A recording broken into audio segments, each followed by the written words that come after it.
Le 28 juillet 2008, la petite Jessie, 4 mois, est gardée chez sa nounou à Saint-Étienne-du-Rouvray. Une fois récupérée par sa maman, la petite semble amorphe avec une trace sur le nez. Après des vomissements, ses parents décident de l'emmener dans la soirée au CHU de Rouen. Le nourrisson a bien été violenté.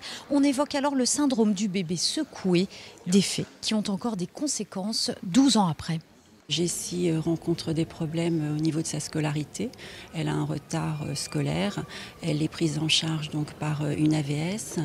Il y a aussi des difficultés dans sa relation à autrui. L'assistante maternelle, âgée de 25 ans et mère d'un enfant au moment des faits, nie depuis le début. L'enquête va bien montrer qu'elle a eu des soucis lors de ses 3 contrats précédents.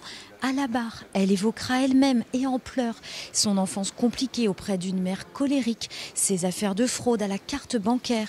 Des faits qui ne suffisent pas, selon son avocat, pour la condamner sans preuve.